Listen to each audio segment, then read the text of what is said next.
Mastering the passive voice in affirmative sentences. Hello, English learners.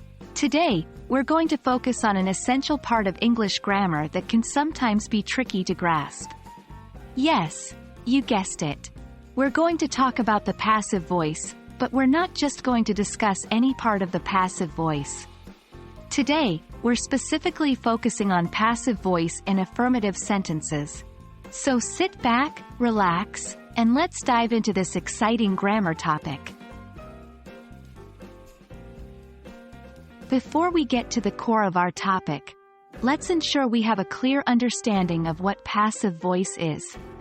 Passive voice is a type of sentence or clause in which the subject receives the action of the verb. In other words, the subject is acted upon by the verb. In contrast, in active voice, the subject performs the action. For instance, let's look at these two sentences. Active voice. John ate the apple. John is the subject, and he is doing the action. Passive voice. The apple was eaten by John.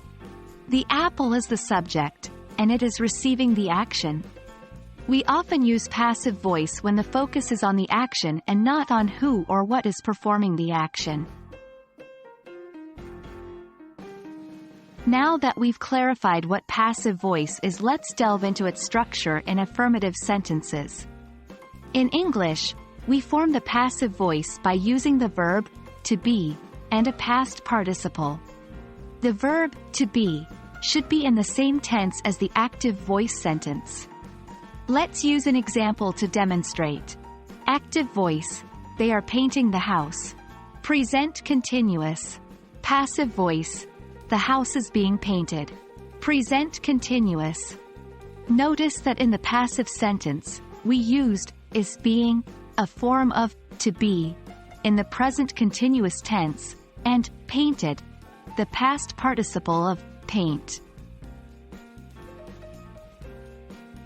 Now that we've learned the structure, it's time to put it into practice.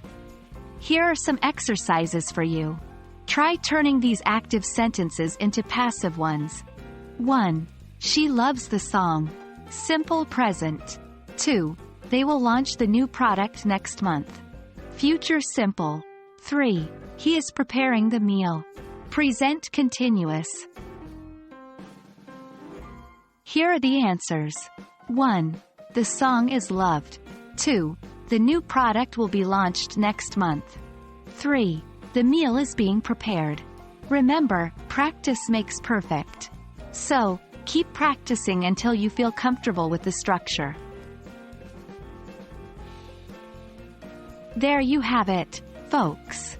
You've now mastered using the passive voice in affirmative sentences. It might seem tricky at first, but with practice, it becomes more manageable. Keep practicing and you'll become an expert in no time. Remember, learning a language is a journey, not a race. Enjoy the process and take it one step at a time. Happy learning!